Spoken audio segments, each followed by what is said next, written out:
Hai teman-teman, perkenalkan nama saya Dr. Bagus. Dalam kesempatan ini saya akan menjelaskan sedikit tentang keterampilan berbahasa.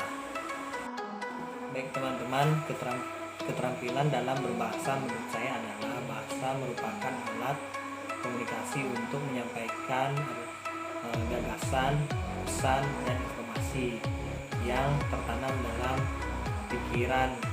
Media penyimpanan bisa melalui tulisan dan lisan. Nah, keterampilan berbahasa memiliki dua unsur, yaitu unsur logika dan unsur linguistik. Berbeda dengan keterampilan berpikir, dikarenakan hanya dengan menggunakan logika. Selanjutnya, setiap orang memiliki kemampuan berpikir, tetapi tidak dengan kemampuan berbahasa dengan baik. Maka dari itu, mari kita pelajari sedikit tentang 4 aspek dalam kemampuan berbahasa yang baik.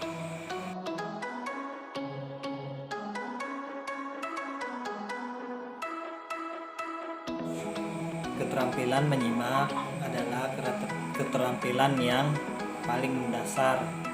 Setiap orang melakukan kegiatan menyimak, mulai dari mendengar berita, cerita, dan berbagi informasi lainnya, baik melalui televisi, radio, dan lain-lain. Menyimak itu berbeda dengan mendengar. Menyimak adalah sebuah proses penyerapan dan pemilihan informasi dalam otak sehingga disimpan dalam long term memory, ingatan jangka panjang. Disinilah kerja otak bekerja dan berkembang lebih baik.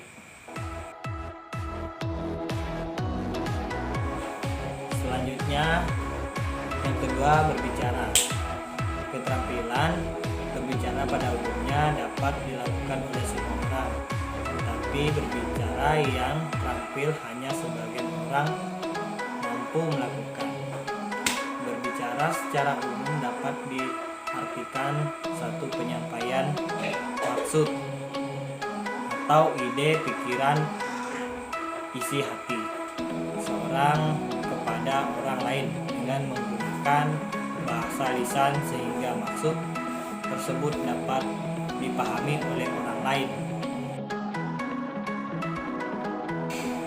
Selanjutnya, yang ketiga adalah membaca.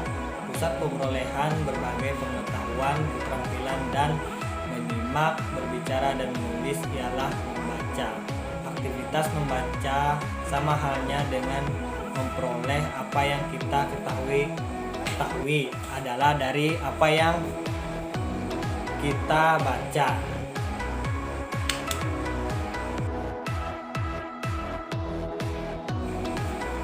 Selanjutnya, yang keempat adalah menulis. Tahap keterampilan terakhir ialah menulis. Menulis sebagai pusat pengaplikasian berbagai pengetahuan yang telah didapati dari aktivitas menyimak, membaca, dan berbicara, kemudian mengalihkannya ke dalam rangkaian kata dan bahasa yang memiliki makna dan tujuan.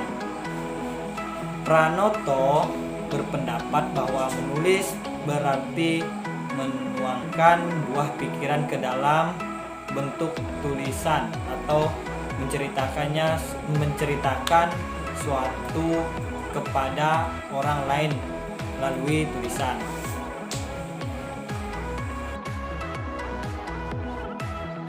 Baik teman-teman, saya akan menjelaskan sedikit lagi tentang contoh kegiatan yang mengaitkan 4 aspek dalam keterampilan berbahasa. Saya mengambil contoh dari ada seorang anak yang sedang menerima nasihat dari orang tua. Nah, yang pertama anak tersebut lakukan adalah menyimak. Anak itu menyimak dan mendengarkan, berusaha untuk merespon apa yang disampaikan oleh orang tua kedua yang anak itu lakukan adalah berbicara. Ketika orang tua itu berbicara kepada anak itu, sedang memberikan arahan atau hal positif dan motivasi untuk anak tersebut berbicara dengan bertanya. Di saat bertanya, pasti anak itu berbicara bagaimana apa yang baik bagi saya, apa yang saya lakukan. Yang ketiga, membaca. Ketika orang tua itu memberikan kepada anak itu, otomatis anak itu akan membaca artikel tersebut. Umpamanya orang tua itu memberikan artikel berupa hal positif yang memberikan motivasi kepada anak tersebut. Dan yang keempat, menulis. Di sini titik puncak bagi anak tersebut menggabungkan apa yang telah dia pelajari dari semua orang tua tersebut telah berikan padanya, agar dia dapat mengingat banyak apa yang telah diberikan padanya. Jika sewaktu-waktu dia lupa dan dia tidak ingat apa yang telah disampaikan padanya, dia akan membuka lembaran yang telah dia tulis agar dapat mengingatnya kembali. Begitu. Baik teman-teman, mungkin itu saja yang dapat saya sampaikan. Kurang dan lebihnya saya mohon maaf. Jika ada masukan sedikit, bisa ditulis dalam kolom komentar. Akhir kata, saya mengucapkan terima kasih dan salam sejahtera bagi kita semua.